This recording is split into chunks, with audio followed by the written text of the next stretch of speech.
Hi, this is Scott. I really appreciate our sponsors because they make the show possible. Today's show is sponsored by Developer Express. Become a UI superhero with Dev Express controls and libraries. Deliver elegant.NET solutions that address customer needs today. By leveraging your existing knowledge, you can build next-generation touch-enabled solutions for tomorrow. You can download your free 30-day trial at dx.hanselminutes.com. That's dx.hanselminutes.com.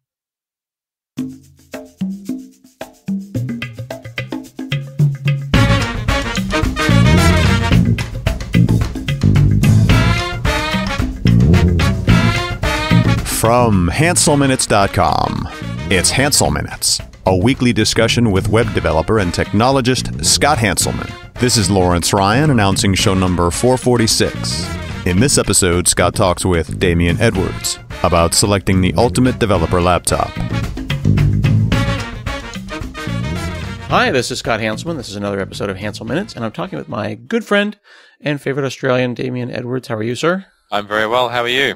I'm pretty good. I just came back from a business trip, and I took my Surface Pro 3. It was my only machine. I used it for presentations, for Visual Studio, for basically everything. It's turning out to be a pretty decent and surprisingly good PC for a developer. I'm really happy to hear that because you and I have been on the fence on what our next laptop was going to be for a while now. I think we've been talking about this for probably ever since we got the X1, and then the new chips came out shortly after that. Mm-hmm. We've been talking about, what's the next laptop we're going to get so that we would spend our own money on, because of course we get, hardware from Microsoft as part of our jobs, but I wasn't particularly happy after a couple of months with the X1, despite it being a great machine. It was like, well, the screen isn't that great, and I can get better CPUs now, and I could do with a little bit more of this and that. And so we've been looking at different laptops for a while, and you and I have both pulled the trigger on the Surface Pro 3, and I have to say I've really enjoyed mine so far as well. I haven't done a business trip with it yet, though. Mm-hmm. Well, let's parse a little bit there for people who aren't necessarily up to our lives.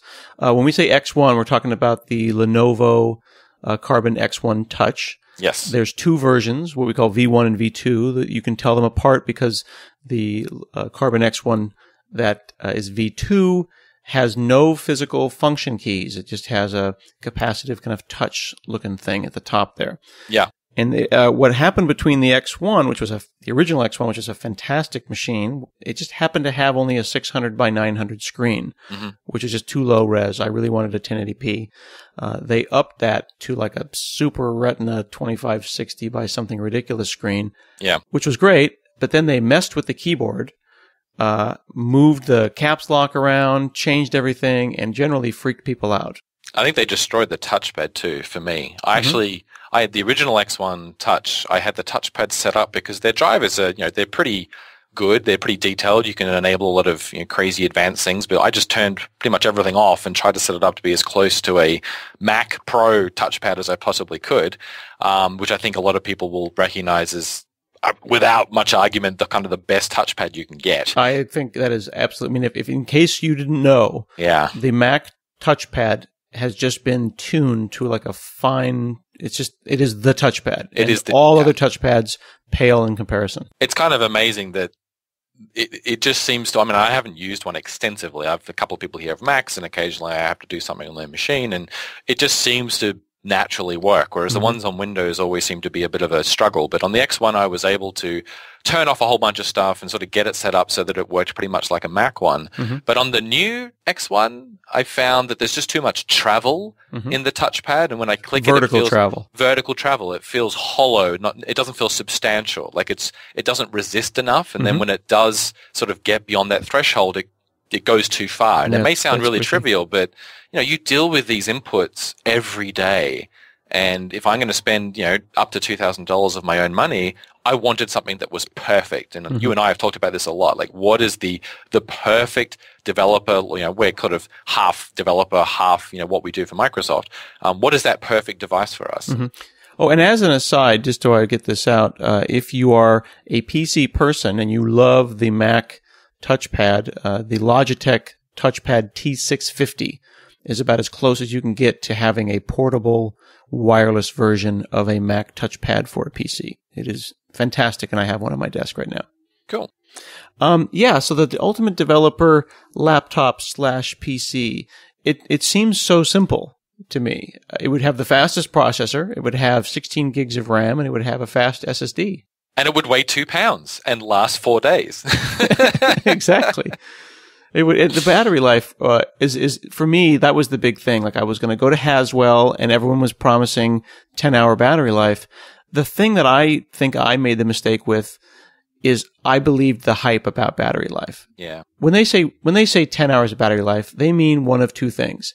Watching a video on the dimmest brightness of the screen, and the video, it happens to be some specially formatted MPEG for that MP4 that uses the GPU to do all of its work. So don't touch your laptop and watch a 10-hour movie, and the battery will last 10 hours. Right. Or type in a text editor while running nothing else at the dimmest, brightness. Yeah, and that's not what anyone does. No, absolutely not. And certainly with the X1, I was finding that, sitting on the couch at the end of the day watching TV while, doing a bit of work, it was either a bit of coding and or some email and obviously some browsing. Mm-hmm. It felt like I wasn't even getting a solid 2.5 hours out of it. Like right. It was running down to the point, of course, Windows doesn't even let you get down to 0. It starts yelling at you as soon as you get to 10% left. Mm-hmm. And at 7%, it really starts yelling at you and basically shuts itself off.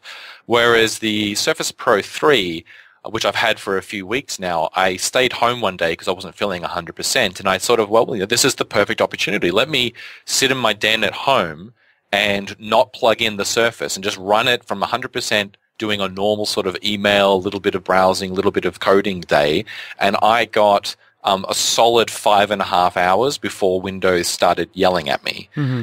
And what was interesting is that I was noting at every hour how much percent I had left, right? Mm-hmm. So I'd go down the bottom right-hand corner, I'd hover over the battery icon, and I would look at what percentage was left. And it was incredibly linear, as in it was dropping a consistent, it was like 18% per hour on the hour every single time. So I think if Windows would let me run to 0, which I'm sure you can configure it to do that, I think I would have got, exactly 6 hours out of the Surface Pro 3. And we have the i7, by the way, so people know. What was your brightness set at, though? I have my brightness set at the one level below the level before the power settings tell you that your screen is too bright for battery. Okay, so when you, as you hover over the power icon down there in the tray by the clock, if you get too high, it says your brightness might affect battery life. Exactly. You're saying one notch below that. One notch below that. So what Windows is telling me is the optimum mix between brightness and battery life. Okay, that makes sense. Yeah. And so I was pretty happy, 5.5 hours on this type of hardware, this form factor. And, we should talk a little bit more about the Surface Pro 3 because people have probably seen, or read about it and seen videos. But until you actually have one and use one every day, I think it's hard to appreciate just what they managed to do in this device. Well, I went to this conference. It was a designer conference. And interestingly, I saw two kinds of machines at this conference. I saw MacBook Airs. I saw virtually no MacBook Pros. Everyone had either an Air or a Surface, mostly Surface 2s, Surface Pro 2s. I saw a lot of those. Interesting. And the people who had them were game developers. They had them really? Because they ran Unity on them, and they wanted to be able to ran Maya and different 3D modeling things. So it seems like while web developers favor Macs, I saw a lot of these Surface Pros with a pen and people doing design work for games. I see. So they liked the form factor because of the pen. Mm-hmm. Really, I mean, as game designers. Okay. Well, and of course, if you look at the Penny Arcade fellow, the cartoonist stuff, he's always talking about the pen. So I think there's a class of artist that a laptop with a pen that is really a tablet is really what you want to get. Now, I like the size of the Air. It is within a few grams of the size of the Surface, but I'm realizing for what I do and traveling, being able to remove the keyboard is way more useful than I thought it would be. Well, I will call you out a little bit. The MacBook Air is not within a few grams of the Surface Pro 3. No? Not by a long shot. What are the sizes? So the Surface Pro 3 without the keyboard is about 1.7 pounds. Okay. and the MacBook Air is about 3 pounds. It was kind of the original Really? Ultrabook, yes. Oh my. And so, we demonstrated this when we did the launch of the Surface Pro 3 by putting, both of them on a scale. Okay. And, as contrived as people may think that is, the Surface Pro 3 is a lot lighter. Now, when you add the keyboard, it does tip it up to just over 2 pounds. The keyboard is quite substantial because, there's a lot of stuff going on inside a proper typing keyboard, and it has one of those new precision trackpads as well. Well, according to this site, it says, looking at a site now, it says Surface Pro with type covers 2.4 pounds, MacBook Air 2.96. So it looks like a little more than half a pound. Little more than half a pound, yeah. So I agree with you. I'm certainly finding that removing the keyboard when I'm sort of sitting back and going into just sort of lounge mode, or here's a great anecdote. This weekend, I had to clean my coffee machine. The little light came on, and of course I can never remember what the process is. There's a complicated sequence of things you have to go through to do it. So I usually grab a tablet or a laptop and I look it up on the website, open the PDF, and then I sit there for half an hour and clean the machine. But with the Surface Pro 3, I just whip the keyboard off, bring up IE in the immersive non-metro mode, and I open the PDF and I sit there with the Surface in one hand, because it's pretty comfortable to do that in portrait, and using the coffee machine in the other to do the cleaning, and it just works. Like, I'm finding it around the house as a tablet. I much prefer it because the screen is much bigger. Like, an extra 2 inches on the diagonal for the screen results in a much more readable sort of tablet in my mind. It feels like a magazine. But isn't that what you use your iPad for?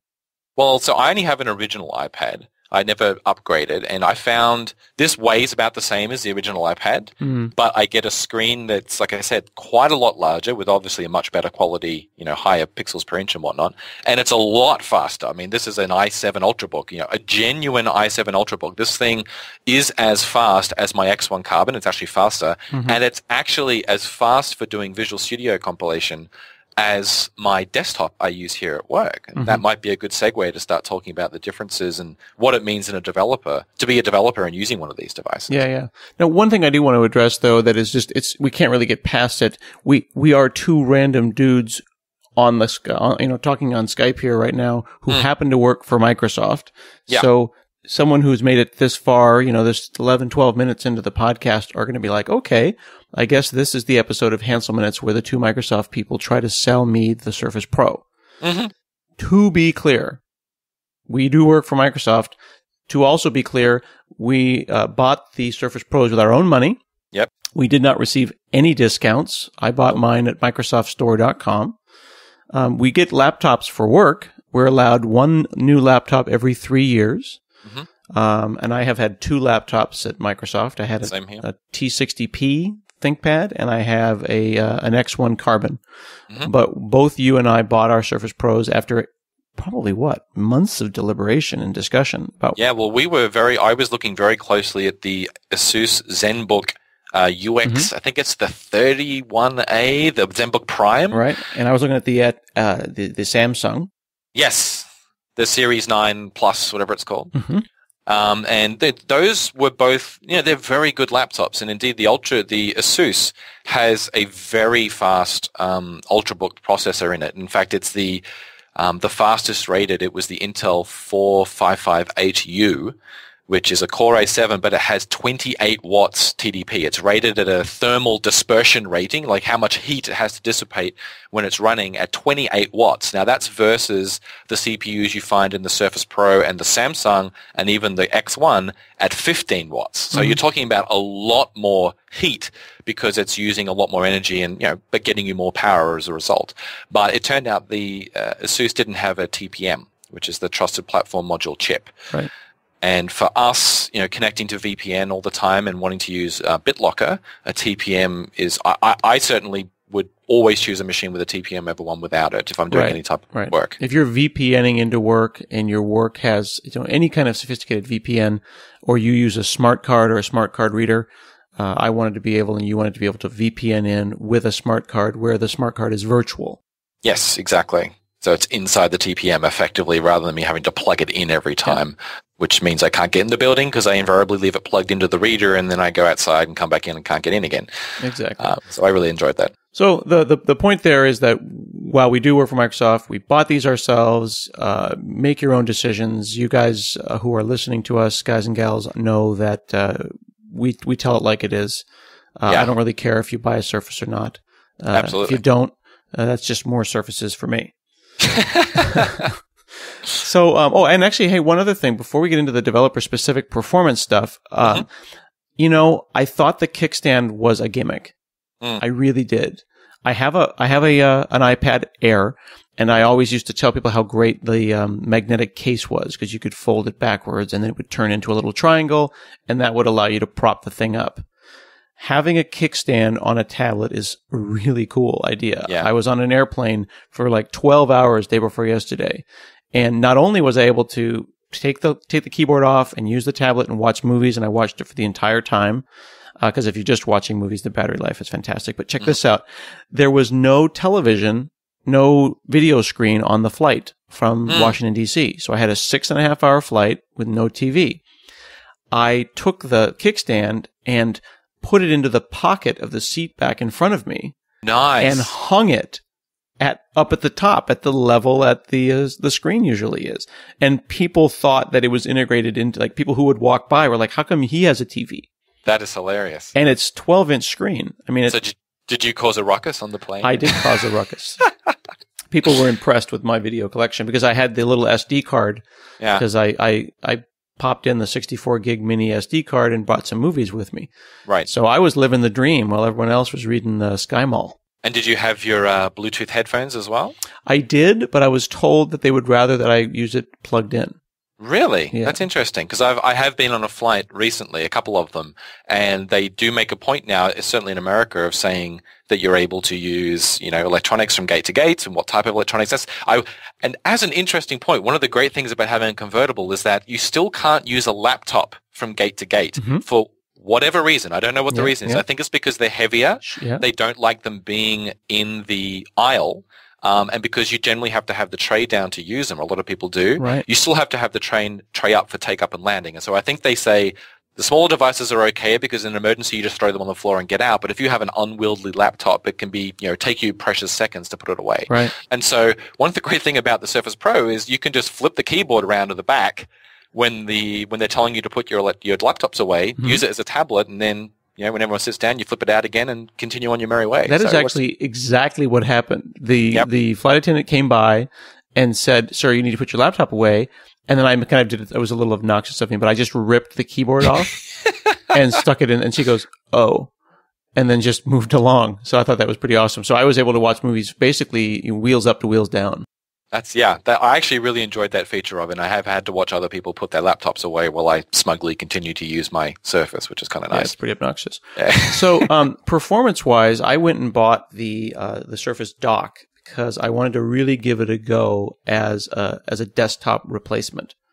How are you finding the i7 processor and the speed on this thing generally? So to be clear, I'm one of these guys who likes to have a desktop when I'm at my desk. So, you know, I think a few people have seen the photo of my setup here at work where I have 4 monitors. I have 3 24-inch widescreen monitors sort of at eye level, and then underneath the center monitor, I have a 27-inch touch monitor sort of resting on the desk but tilted up because it has one of those stands where you can tilt it up because it's touch, and then my keyboard in front of it. So I have this sort of, you know, enterprise-looking command center, which I really like having when I'm standing at my desk. And at home, I have a desktop as well. So I do not use the Surface as like my one machine to rule them all.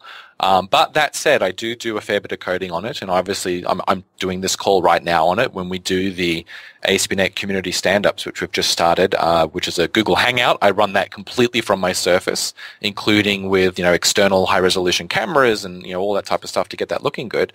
And it handles it, you know, with aplomb. This is a genuine Core i7. It's the 4650U. Now, that chip was released about a year ago now. It's actually an old chip, but it is the most expensive and most high-performing version of the i7 Ultrabook chips that are at 15 watts TDP.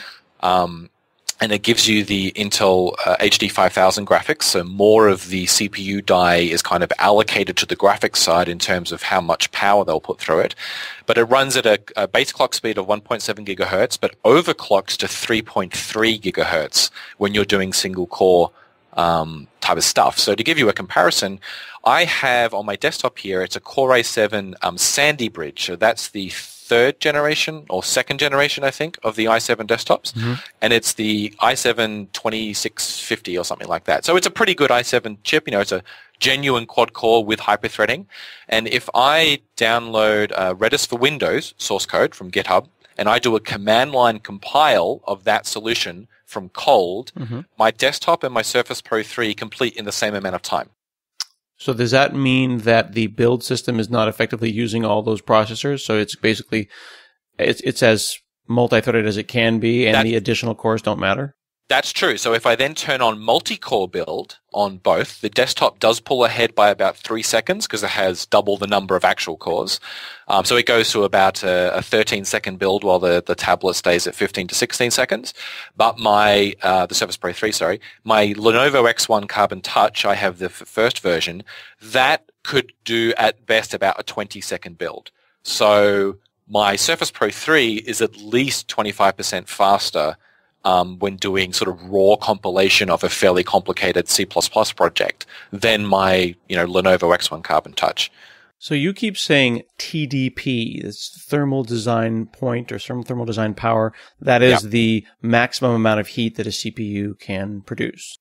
Yeah, it's basically the max. It's a rating for the entire system that says this is how much heat you have to dissipate from this unit, from the CPU and graphics card in this case, in order for this to operate at normal sort of, ratings. After this rate, we're going to, thermally throttle the CPU so that it doesn't get so hot, because I think a lot of people don't really realize just how hot a laptop CPU gets under normal use. Sort of an Ultrabook i7 will easily get to 80 degrees centigrade very quickly when you start doing CPU intensive tasks. And when I say quickly, I mean within a couple of seconds.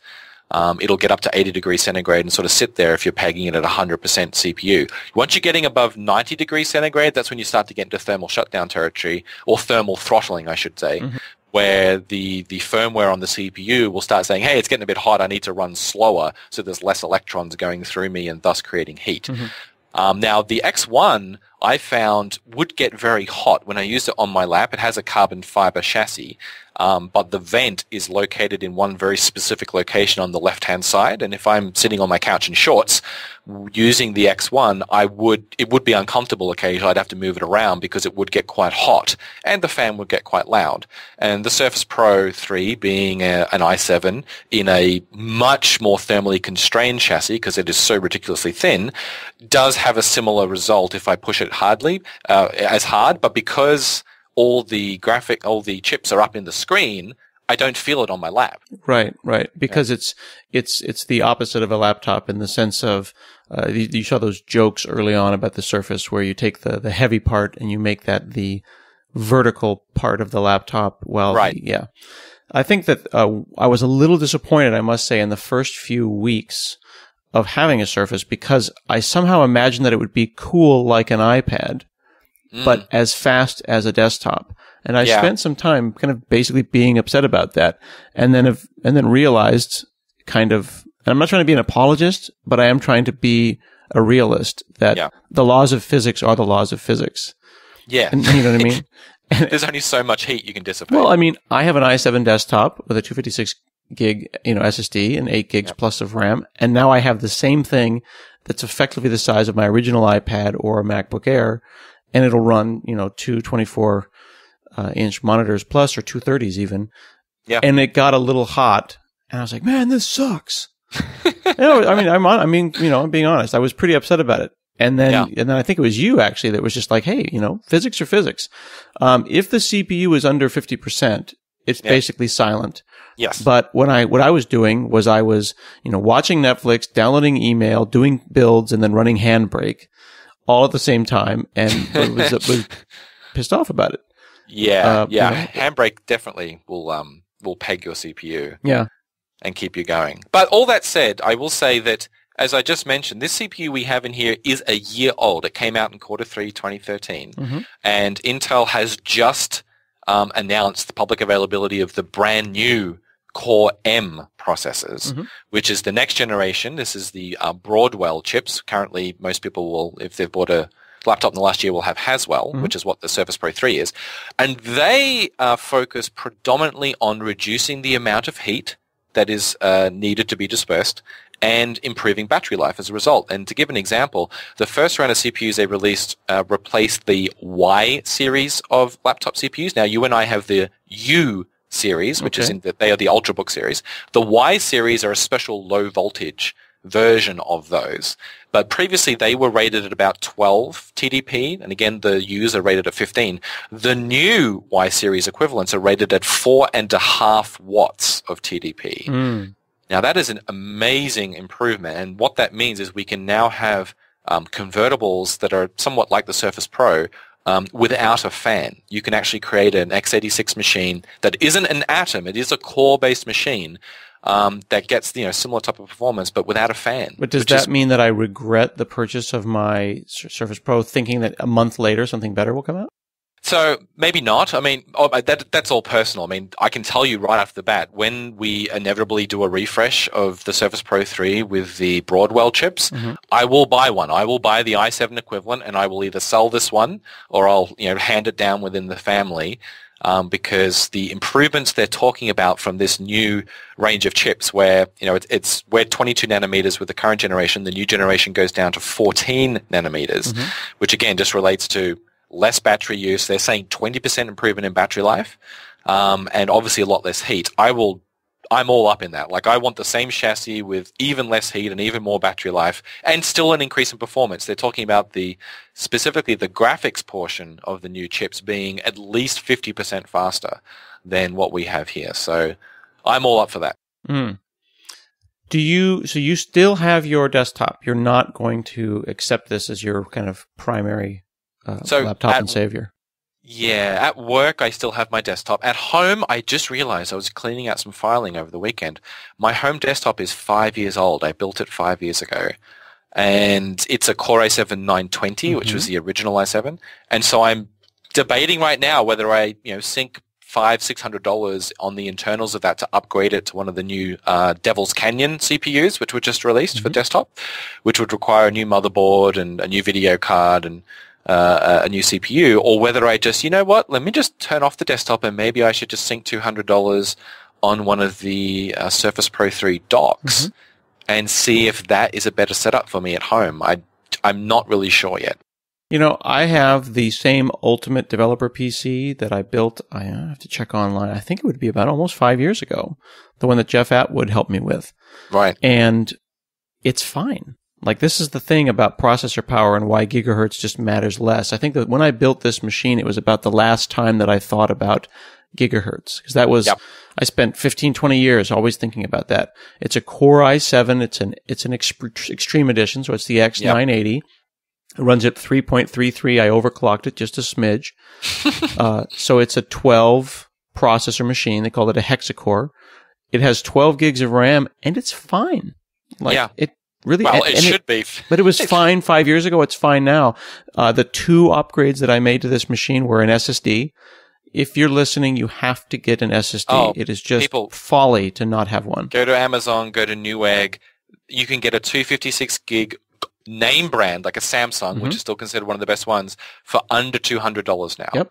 So there is no excuse. If you use a computer for a living, please buy yourself an SSD if your company won't. So I did that, and then I found a Bitcoin miner online who was getting rid of NVIDIA cards, and I bought an NVIDIA 750i for $100, which gave me a significant 3D upgrade, and now I can play 1080p games like Tomb Raider at 60 frames a second.